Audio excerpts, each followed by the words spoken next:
Hello, my name is Callista and welcome back to Dragon Age Origins. In the last episode, we made it out of the Fade, we're back in reality. Unfortunately, we're also back in the Circle Tower, which isn't exactly the best place to be right now. We did also pick up the Litany of Adrala from Pornial over there, which should hopefully protect us from any Blood Mage shenanigans that are going on here. So with that, I think we are good to go to continue up the tower. What do you have, sir? Ooh, thank you. Ooh, my inventory space is getting very low, which is rather unfortunate. Thank you. And a charred corpse. Rage demons, maybe? Oh, that is actually a very good helm, but I've said it before and I'll say it again, I don't use helmets in this game. They just look so ugly to me. Of course. What is this? The Legend of Calenhad on Calenhad's rise to the throne. Okay. So we don't have chapter 1. Which is rather unfortunate. However, I am going to read this now because I don't want to leave it and then forget about it. The Legend of Calenhad, Chapter 2. With the allegiance of Al-Muradin, I'm guessing that's how that's pronounced, Calenhad began his rise to greatness. Some of Muradin's allies also pledged allegiance, but most thought him foolhardy. A boy commoner was to lead them and become king? Over the years that followed, however, Calenhad would prove himself worthy of Muradin's trust. With each victory, he won over more men to his command, and his reputation as a man of honour spread. Eventually, during his campaign against the lowland Banorn, he met his most infamous friend and companion, the vaunted warrior Lady Shayna. Calenhad married the famously beautiful daughter of Muradin, Meryn, and his firm belief in the ways of the Chantry became the staple of his court. In a time when the Chantry was still new to the lands, and courts following Andraste held the majority of power in Ferelden, Calenhad began to solidify the nation as one, in line with the other nations around it. This piety eventually won over to Calenhad those faithful in Ferelden who had been waiting for such a leader. With Lady Shayna at his side, Calenhad was unstoppable, and by 542 Exalted, the war for Ferelden came down to one final battle against the collected forces of Simeon, Tairn of Denerim, and the most potent nobleman in the land. Calenhad persuaded the Circle of Magi to come to his aid, as well as the Ash Warriors, and in the Battle of White Valley, he famously defeated Tairn Simeon and united the nation. During the battle, Simeon nearly killed Calenhad, but Lady Shayna intervened and took the wound for him, slaying Simeon.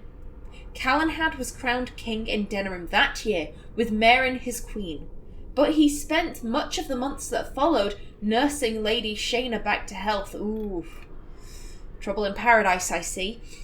King Calenhad's Ferelden was peaceful for a time, and the Chantry King Calenhad's Ferelden was peaceful for a time, with the Chantry spreading quickly under the king's guidance. Everywhere the king and queen went, they were surrounded by cheering crowds. The common folk celebrated Calenhad as one of their own who had achieved the impossible, and trade opened up with many outside lands for the first time in Ferelden's existence. But as with many golden ages, it was not to last. From The Legend of Calenhad by Brother Heren, Chantry Scribe, 810 Blessed. So I'm not super familiar with the legend of King Calenhad, but I'm just from the fact that he spent the months after his coronation with Lady Shayna rather than with his wife, I'm going to assume there's going to be trouble there. A note. Oh, extracurricular studies. Okay. So we finally got the middle one in between Bergen asking for like martial training for the apprentices, and First Enchanter Sinclair he granted his request, but then the optional weapons training was cancelled and Bergen stepped down from teaching. If space is your excuse, I will surrender my quarters. If it is about money, I will hire the appropriate people.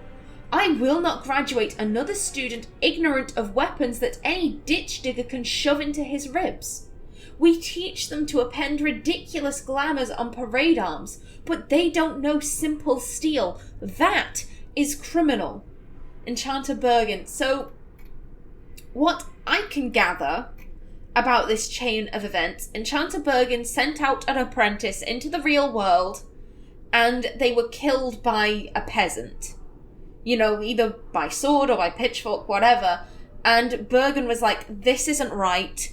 We need to start teaching the students weapons training. Sinclair kind of was like, oh, we don't have the space, we don't have the money. Also, there's that concerns about becoming too inclusive. I guess the Templars weren't happy that the mages would be able to fight back without something that the Templars could cancel. Templars can cancel magic, but they can't cancel out the fact that the apprentice is wielding a sword. Bergen was like, no, I'll sort everything out. And then from the last one, what I take from that is that one of the apprentices that they were teaching either attacked a teacher, attacked a fellow student, attacked a Templar, and optional weapons training is cancelled. The exercise area became a Templar garrison, and Bergen, I'm assuming, was forced to step down because this was kind of all of their fault. In quotation marks. I think it's rather admirable that he was like, we teach them all of this ridiculous stuff, yet they don't know how to hold a sword. Whereas any commoner will know how to do that. And we should be teaching them how to deal with those threats. Ooh. Hello there. Flurry. Come on. One down. Kick the dragon. And you're almost down. Sweep again. There we go. No. Oh, nope, that one's dead. Let's have at it! Hey guys. There we go. Very nice work there. What on earth were dragonlings doing in the circle? Also, this doesn't appear to be like, yeah, there are cages, but like, those dragonlings wouldn't fit in any of these. I'm assuming that maybe there were dragon eggs, and they just hatched. So, oh, they ate this poor guy's head. Oh dear. What's in here? Ooh, oh no. Oh dear. Okay. Let's see. What can we sort out? Now that we do have a lot of gifts. The reason why I've kind of been holding off is that Artin really... She doesn't know these people well enough to be giving them gifts. However... I mean, I guess Liliana has been very vocal about how into the Chantry she is, so I don't think it's that big a leap to assume that Liliana would like the bronze symbol of Andraste and the Chantry amulet. That's a wonderful thought. I don't know what to say. And the amulet? That's a wonderful thought. I don't know what to say. We do have a useless silver ring that we can give to you. And we could... Ooh. You can use Bregan's, but I'm going to give you that. Absolutely.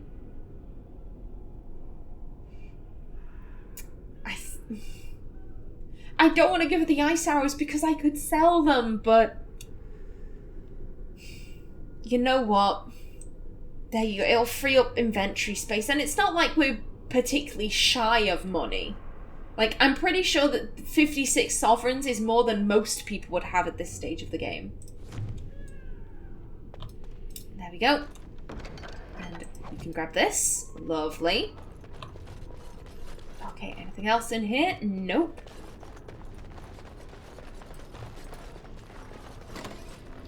And, oh, hello there. Flurry. And swoop. There we go. Oh, we're being attacked from behind. Didn't notice those guys. Come on, Artin. Next one. Oh, you can get stunned. There we go. Last one, I think.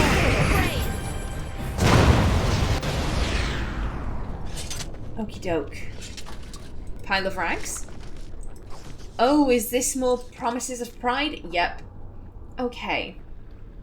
We've read Enchanter Gravids and Enchanter Fonts. We've read Levon's Blood Flowing Down the Steps of the Tower. The call is made. We will stride out of here with pride in our step, regardless of the outcome. This is for the good of the Circle. Uldred will see to it. Libertarian Ronan...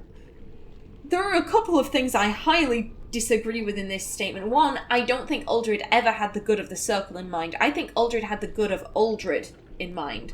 And two, how are you gonna stride out of here? To be perfectly honest, I don't see how anyone could have possibly thought they would be able to do that. Okay. Well then, let's see. Also, now that I've upgraded some of my stats, yes, I can equip the battle dress of the Provocateur. Lovely. And Liliana, this is better for you. Now then, Alistair. Are any of these better? No. Doesn't look like it. Okay, and Qwinn? Yeah, we have the vestments of the seer. These aren't going to beat that. We don't have any more rings that we can just palm off.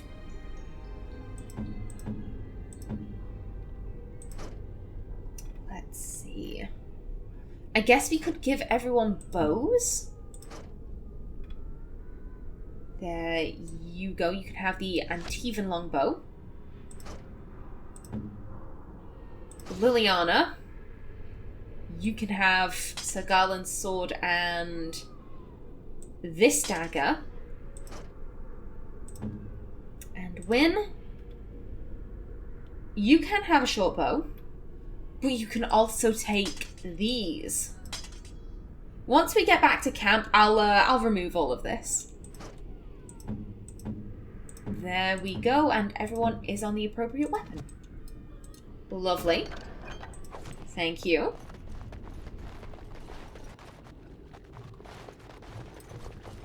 Of course. Another dead Templar. We've seen lots of dead Templars, but... I say lots, we've seen maybe 4 or 5? Was that the only Templars who happened to be locked in with the mages? As you say. Thank you. Hang on a minute, what was that? Oh, the Beastman's dagger. That is very nice. Not better than what Artin has, but still very nice. And we didn't leave anything here, did we? No, we didn't. I'm just being paranoid. Ooh, more stuff. Yoink. Oh dear. Hello. There's no hope. Maybe stop standing in a line. Just comment, a hint, maybe? Just an idea. Come on. Stay out. No, no, no, no. Stop going after the healer. Okay, Qwinn, you need to do a group heal right now. Not Alistair. There we go. Nice. This guy can get marked.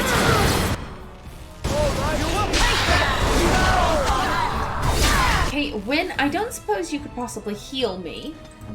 That'd be great. Sweet. Nope, you. Come back in. Nice Qwinn. Flurry. Come on, there we go. 2 more left. Ah, Liliana's got that. Kick him.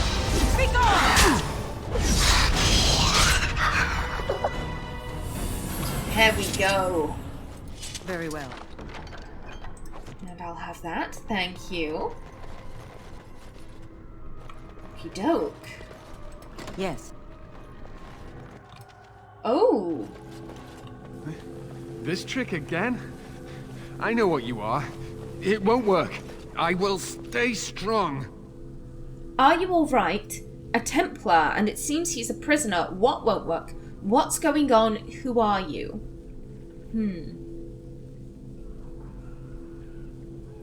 Number 2 seems rather obvious. Of course he's a Templar, and of course he's a prisoner. What does stating the obvious accomplish?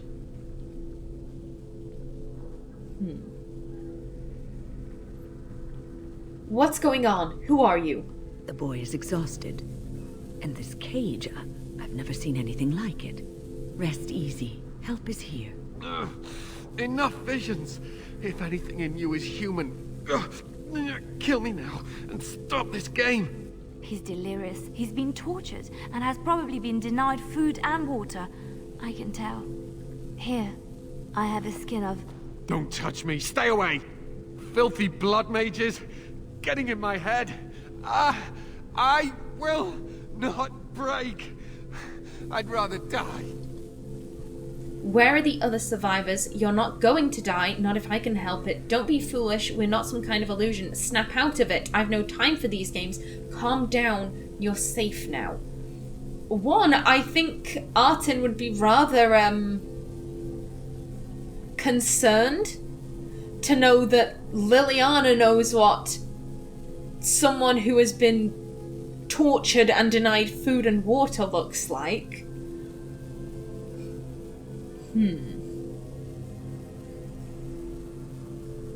I'd rather die. Not number 3 or number 4. This man has obviously been tortured, and to kind of be like, oh, snap out of it. You don't snap out of being tortured. You get therapy for that. And I think telling him to calm down is rather,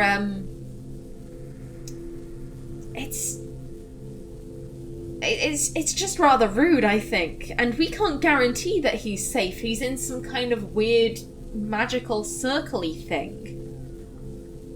You're not going to die. Not if I can help it. Silence! I'll not listen to anything you say. Now be gone! Still here. But that's always worked before. I close my eyes, but you are still here when I open them. Just tell me where the surviving mages are. I'm real and I'm here to help you. I'm no trick of the mind. You're pretty dense, aren't you? No, he's not dense. He's been tortured by demons. Like, demons can be pretty tricksy. I'm real and I'm here to help you. Don't blame me for being cautious. The voices, the images, so real. Did Gregor send you? How? How did you get here? Just tell me where the surviving mages are. Gregor sent me in a sense. I defeated everything in my way. Now it's Uldred's turn. I'm a Grey Warden and I'm trying to help save the tower.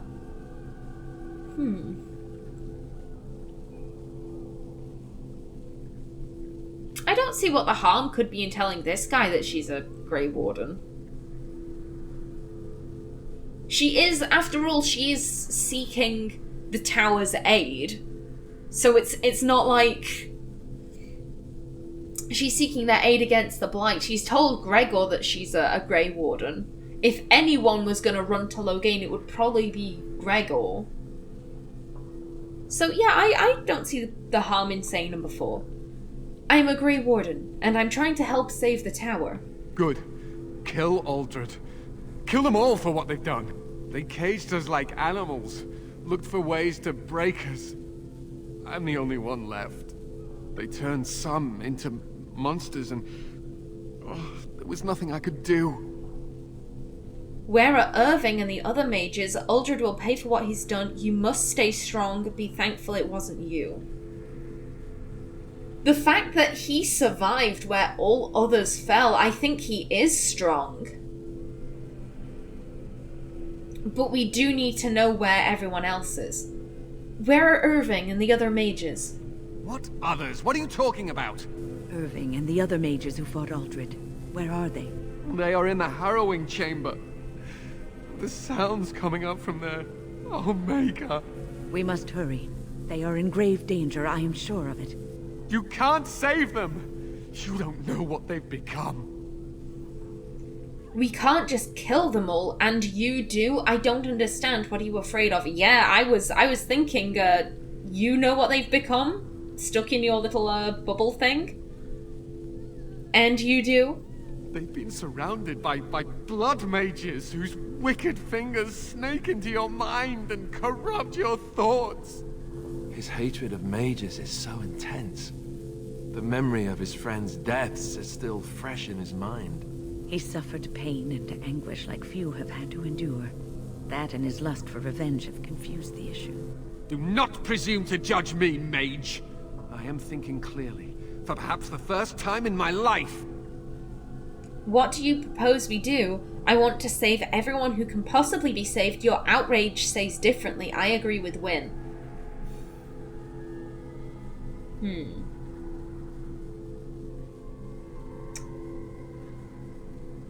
I think that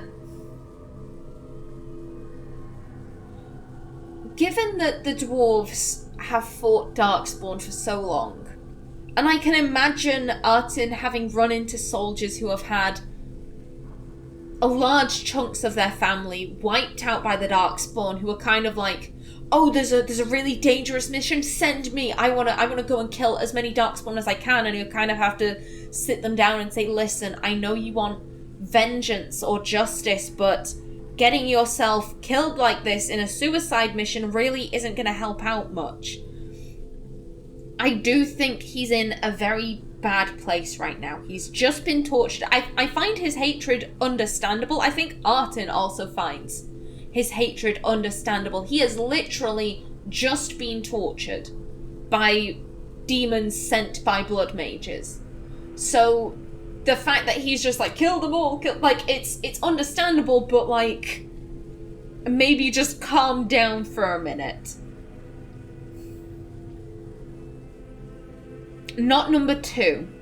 Number 2 is way too idealistic for Artin, I think. I don't see the harm in asking what he thinks.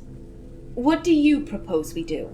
To ensure this horror is ended, to guarantee that no abominations or blood mages live, you must kill everyone up there. I'd rather spare Maleficarum than risk harming an innocent. I hate to admit it, but you are probably right. I cannot decide on that before seeing what's going on. So, Artin would never say number 1. Because, how do I put this? Artin isn't opposed to blood magic. It's magic. Like any other kind of magic. She doesn't really see how it's any different from flinging a fireball at someone. At the same time, blood mages who are using their blood magics to manipulate minds, that's a big no-no in Artin's books. And to be perfectly honest, she wouldn't rather spare Maleficarum than risk harming an innocent. She would take the, we killed 10 innocent mages, but we did kill 5 harmful blood mages. blood mages who intended harm on random civilians, Artin would take that. Because those 5 blood mages could go on to harm hundreds. So definitely not number 1. The thing about number 2 is that Artin doesn't know what's going on up there. She needs more information first. I cannot decide on that before seeing what's going on. That is your choice to make, but I beg you to consider what I have to say. You cannot tell Maleficarum by sight. Just one could influence the mind of a king, of a grand cleric. I've made my decision. It isn't as bad as you make it out to be. I do not want the blood of innocents on my hands. Artin doesn't care about that. You're right. It's not worth the risk. I do not fear Maleficarum. They should fear me. Definitely not number 5. That sounds way too overconfident. Number 4 just sounds kind of wishy-washy. As I've mentioned, Artin would happily kill 10 innocent mages to kill 5 dangerous blood mages. It's an unfortunate sacrifice, but it's a sacrifice that Artin is willing to make. And it isn't as bad as you make it out. No, I think it is as bad as he makes it out to be. The blood mages who sided with Uldred, who were all in on the oh yeah, we're gonna make everyone in the tower bleed. Not like the lady who was kind of like, I signed up for the blood magic, didn't realise we were gonna hurt so many people. I just wanted to be free. There's a difference between those. I don't think she would leave the tower. Well, one, she couldn't leave the tower, the doors are locked. But also, I don't think she would have left the tower and would have immediately started trying to manipulate kings or the Grand Cleric. Yeah, I think Artin has made the decision of, I need to go up there and see this for myself. I've made my decision. Make her turn his gaze on you. I hope your compassion hasn't doomed us all. I wouldn't necessarily say it was compassion, more pragmatism. Now then, I only have 3 minutes left for this episode, which certainly isn't enough time to go and defeat Uldred, so instead I think I'm going to talk for a little bit. Firstly, Qwinn. Qwinn is a bit of a, how do I want to put this, contentious character in Dragon Age. I think people either love him or hate him. There are no people who are kind of like, Qwinn, he's kind of meh. Right now, in Origins, I see his point of view completely. And I'm going to break this down because there are some people who make the argument of he has no right to be angry because he's been tortured for a couple of hours, he's been tempted by demons, and either those demons will either kill him or he'll come out the other side stronger for it, which is basically a harrowing. The Templars underwent harrowings, and then they have the audacity to stand there and go, oh, it was terrible. We should murder all the mages. Let's just ignore the fact that this is what we do to them. But here's my point that I'm going to make. I don't think he's been tortured for a couple of hours. We heard the rumour about the Circle of Magi in Lothering. If the messenger from the Templar Tower, the Circle of Magi, to Lothering, let's say he was really quick and he didn't sleep, I would say that's a 2-day journey. Then assuming we heard about this on the first day that gossip heard about this, we then need to get to Lothering. Again, we walked really quickly, didn't sleep, 2 days. We then need to get up the tower, but we got waylaid by the sloth demon, had to spend a couple of hours taking a nap. That's 4.5 days right there. We can assume that the Templars fought back.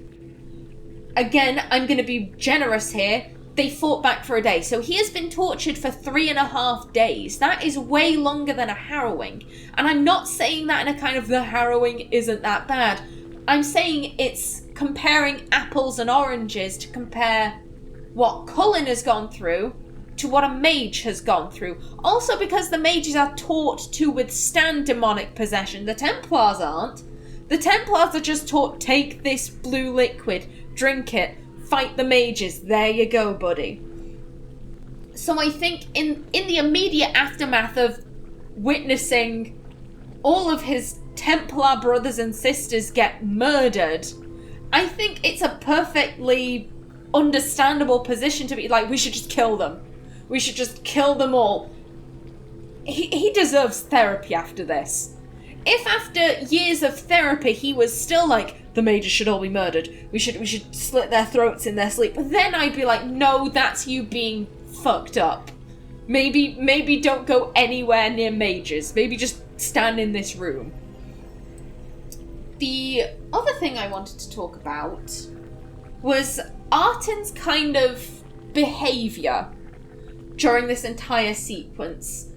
Hello Hales, brought this up in the comments, and I thought this was interesting enough that I wanted to discuss it in an episode, just for anyone who's maybe joined the series a little late, or they haven't been reading the comments and are just kind of like, why is Artin being such a bitch? There are two reasons for Artin's behaviour in the tower. One, she doesn't care about human issues because humans don't care about dwarven issues. The dwarves fight the Darkspawn every day, and the humans don't give a rat's ass about it. To be perfectly blunt, the humans really don't care until the Darkspawn are on their doorstep and it's a blight. First thing the humans do, Orzammar, come help us, there are Darkspawn. The dwarves help. Then when the blight is all over, the humans have the nerve to say, and the Darkspawn are gone forever. No, they're not gone forever. They're down here. They're kicking the crap out of us. The Darkspawn are gone forever. I can't imagine how frustrating that would be. And that's been going on for centuries. Hence why Artin is kind of like, you know what? You don't give a crap about our problems. Why should I give a crap about your problems? Secondly, Artin has seen how the casteless live.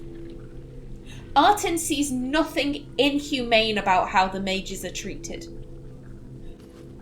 From what she's seen, they get a really nice, safe, warm tower to live in. They don't have to worry about rent. They get 3 square meals a day. They get clothes given to them that are then laundered for them. They don't even have to clean up after themselves. They get an education, again, that they don't have to pay for, that is given to them. And their one rule is stay in the tower and don't cause trouble, which doesn't seem like that hard a thing to do. From Artin's perspective, the mages really are complaining about nothing. They're complaining about having a good life, which makes very little sense to Artin. Her kind of opinion is like, you're really complaining about this? Try living in Dust Town for a day. I guarantee they'd be dead within the hour. My stomach is rumbling. God damn it. What was I saying? Yes, her kind of opinion is that the casteless have it way worse. And that if the mages maybe saw how the casteless were living, they probably wouldn't be complaining. And I think that kind of annoys her a little bit. That they're complaining so much about what they don't have that they don't see what they do have. And she's being very polite about this. My casteless dwarf, Nefri, originally she was all about like, oh, you're being contained in an area, you're not allowed to leave. I got you. Like, I've got you. And then when she saw the tower, she was like, you ignorant. Why are you complaining? Like, for the rest of the playthrough, anytime someone brought up the plight of the mages, she rolled her eyes and was just thinking, I swear to God, you don't know what suffering is. If you bring it up one more time, I'm gonna punch you. I swear. I swear to God. Now then, as my stomach is rumbling so much, I think I'm gonna sign off here. In the next episode, we will take out Uldred and hopefully save Irving. But until then, please remember to like if you enjoyed, leave a comment below, and if you wanted to subscribe, it would be very much appreciated. I've been Callista. Thanks for watching, and see you in the next episode.